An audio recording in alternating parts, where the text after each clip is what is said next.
네, 안녕하세요. 공동체 심리연구소 마음친구 권유셉입니다. 지난 시간에 우리는 헤겔이 외부를, 타자를 어떻게 인식하는가 하는 것에 대해서 좀 집중적으로 생각을 해봤는데요. 오늘은 그 헤겔이 타자를 인식하고 있는 그것과 타자 사이에 발생하는 차이, 그 차이를 자기가 어떻게 수용하는지에 대한 이야기를 조금 하려고 합니다. 이게 바로 변증법적 운동입니다. 후대의 사람들은 이 헤겔의 변증법적 운동을 정반하합으로 규정을 했는데요. 헤겔은 사실상 정반합으로 이 변증법적 운동을 설명하지 않고 다른 용어를 사용합니다. 이 정반합이라고 하는 용어는 사회학적인 측면에서 많이 활용이 되죠. 그러나 헤겔은 정신현상학을 연구하기 위해서 이 정반합의 원리를, 즉 변증법적 운동의 원리를 구상해냈고요. 정반합이라고 설명할 때 그 정에 해당되는 게 인간 본성에 기본적으로 있는데 그걸 즉자라고 합니다. 우리는 모든 개인은 즉자를 가지고 있습니다. 즉자는 본연의 자기 모습입니다. 완전히 독립적이고 완전히 발현되지 않은, 그 타자에게는 완전히 발현되지 않은, 드러나지 않은 자기로서 완전히 독립적인 자기. 그래서 타자성에 물들지 않은 절대 자기를 즉자라고 합니다. 인간의 정신은 이 언제나 자기로부터 돌아가고자 하는 운동을 갖는데요. 그래서 인간은 언제나 즉자이고자 합니다. 원래의 본연의 모습을 유지하고자 하죠. 그래서 타자가 나한테 뭘 시켜도 그게 싫어. 타자가 나한테 그걸 시키는 게 싫고 그냥 나는 나를 유지할 거야. 이런 마음이 누구에게나 있는 거야. 어떤 사람에게는 그 있는 즉자로 환원하고 싶은, 즉자로 돌아가고 싶은 마음을 타자에게 표현하고 어떤 사람은 표현하지 못하고 살아갈 뿐이지 누구에게나 자기 본연의 모습으로 돌아가고 싶은 욕구가 있게 됩니다. 언제나 타자로부터 완전히 독립적인 그런 자기로 돌아가고 싶어하는 그런 본성이 인간 모두에게 있기 때문에 그 직자는 모든 인간에게 출발점이자 목적지이기도 합니다. 근데 인간이라고 하는 건 타자들을 떠나서는 생존할 수 없죠. 공동체를 떠나서는 인간은 생존할 수 없습니다. 반드시 타자를 만나죠. 일단 태어나자마자 타자 없이, 엄마도 일종의 타자니까요. 타자 없이 태어나자마자 홀로 존재할 수 있는 능력이 인간에게는 없어요. 동물들 중에는 그럴 수 있는 능력을 가진 동물들이 종종 존재하죠. 그러나 인간은 그렇게 존재가 안 됩니다. 반드시 타자를 만나야 하고 타자를 만나서 형성되는 자기가 있는데요. 그게 대자입니다. 그러니까 타자를 만나서 타자가 나에게 들어와 있는 모습이에요. 그걸 대자라고 해요. 대자는 타자 자체는 아닙니다. 타자 자체가 아니라 자기 안으로 들어온 타자다 이렇게 생각하면 될 것 같아요. 자기는 결코 타자 자체를 인식할 수 없어요. 타자 자체는 우리가 안다고 생각해도 알 수 없어요. 왜냐하면 그 타자가 나에게 보여준 게 그 타자 자체가 아니기 때문에요. 타자는 나에게 외면을 보여주죠. 그리고 자기가 보여주고 싶은 것만 보여주죠. 타자의 내면 자체를 우리가 알 수 있는 방법이 없어요. 그래서 우리가 알고 있는 건 아무리 잘한다고 해도 내가 내 자식을 몰라? 내가 우리 엄마를 몰라? 내가 그 친구를 몰라? 이러지만 우린 몰라요. 그 내면의 깊은 곳까지 다 알지는 못합니다.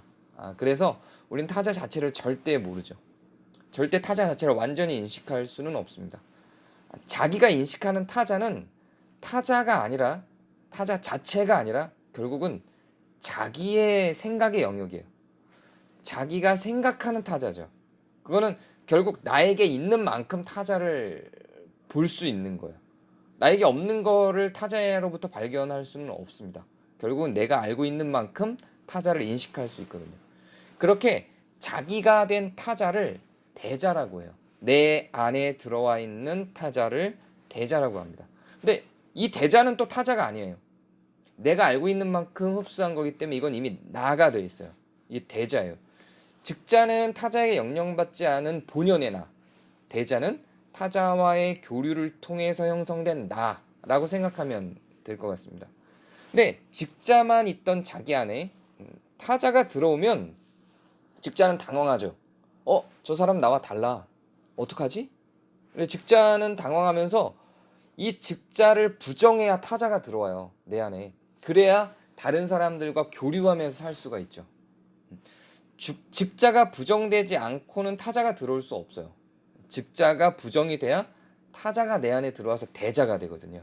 그래서 직자는 스스로 독립적이고 완전하고자 하기 때문에 타자를 수용하고 싶어 하지 않지만, 불가피하게 사회적으로 공동체를 형성하면서 살아야 되는 인간은 불가피하게 타자를 내 안에 담아둬야 하니까 직자를 부정하고 타자를 내 안에 담아서 타자와 함께 살 수 있는 나를 형성하거든요.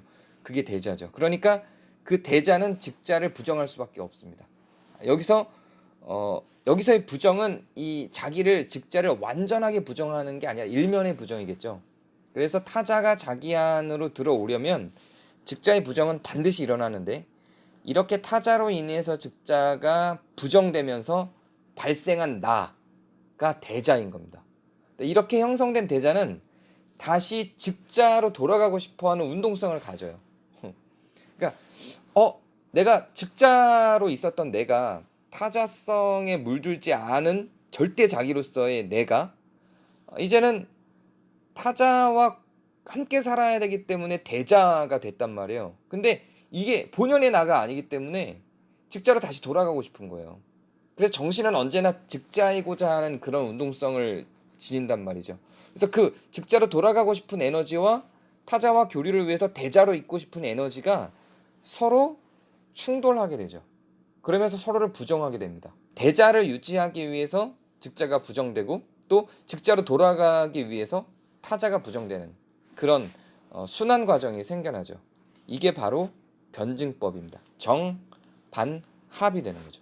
그래서 직자가 부정되고 대자가 생기고, 대자가 부정되면서 직자로 돌아가고 싶은데 이미 대자가 되어 있기 때문에 직자로 완전히 돌아갈 수는 없거든요. 그래서 만들어지는 그 합의 존재가 지금 내가 살아가고 있는 나예요. 그거를 직자대자라고 부릅니다.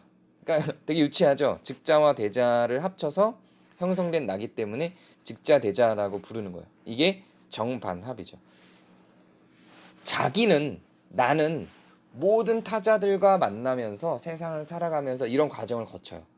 직자에서 대자로, 또 대자에서 직자대자로, 또 다른 사람을 만나서 이때 직자에서 대자로, 대자에서 직자대자로 오면서 형성된 게 또 하나의 나의 직자가 되거든요. 그럼 이 직자가 또 다른 타자를 만나면서, 직자가 대자를 만나면서 그 대자에서 다시 직자로 오면서 또 다른 제2의 직자대자가 생기는 거죠. 세 번째 사람을 만나면서 과거의 직자 대자였던 것이 직자가 되고, 세 번째 사람을 만나면서 대자가 새로 형성되죠. 그러면서 새로 형성된 그 대자와 또 이 정반합 과정을 통해서 또 세 번째 직자 대자가 만들어지죠. 이렇게 끊임없이 구조화되면서 어른이 되고 커진 게 형성이 된 자기가 바로 나인 겁니다. 근데 여기에서 그러니까 나가 형성되기 위해서는 대상을 누구를 만나느냐가 매우 중요해지게 되는 거죠. 첫 번째 정반합의 과정, 직자, 대자, 직자, 대자의 과정을 갖게 만드는 건 엄마겠죠. 그래서 엄마, 최초의 양육자가 매우 중요한 겁니다. 나를 첫 번째로 형성해준 대상이거든요. 그 다음이 아마도 아빠겠죠. 그러면서 점점점 나를 직자, 대자, 직자, 대자, 직자, 대자, 직자, 대자, 직자, 대자, 직자, 대자의 과정으로 그 타자들을 통해서 내가 만들어져 나가는 과정이 생기는 겁니다. 그러니까 이런 해겔의 변증법적 운동은 정신현상학으로 만들었지만, 이 정신현상학에 머무르지 않고 사회의 원리, 역사적 원리, 그런 교육의 원리, 이 모든 그런 학문에 영향을 미칩니다. 특히 상담학과 심리학에, 그리고 정신분석학에 지대한 영향을 미치죠. 여기에서 정신분석도 출발을 하고 대상관계도 나오고 자아심리학도 나오고, 나중에 지금 일어나고 있는 여러 가지 심리학의 새로운 이론들, 뭐 인지치료, 인지행동치료, 정서중심치료, 이런 것들도 해겔로부터 자유로울 수 없어요. 특히 연극치료 같은 경우는 이 해겔로부터 매우 큰 영향을 받았습니다. 두 역할을 분리하고 그 분리된 역할 사이에서 즉자대자의 관계성을 만들어 가면서 그 이제 거리를 이 극단적으로 나눠져 있는 양쪽 거리를 반쯤 좁혀 나가는 작업을 하는 게 연극 치료의 아주 기본적인 그 치료의 방식인데요.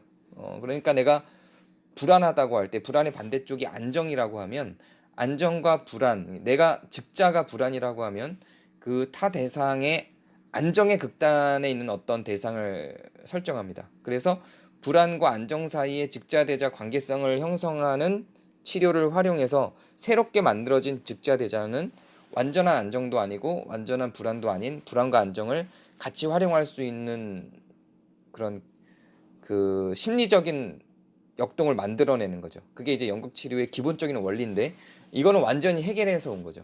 근데 최소한 연극 치료는 이 연극 치료의 원리가 해결해서 왔다는 것을 밝힙니다. 근데 대부분의 해결의 영향을 받은 심리학적인 이론들이 이걸 잘 밝히지 않아요.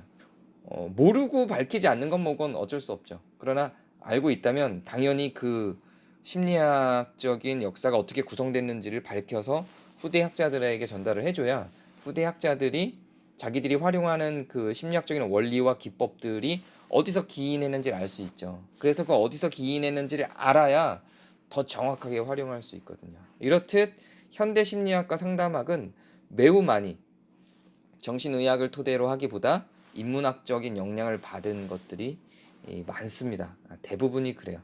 그래서 인문학을 공부하는 것이 상담과 심리학에 매우 주요한 역할을 하게 될 겁니다.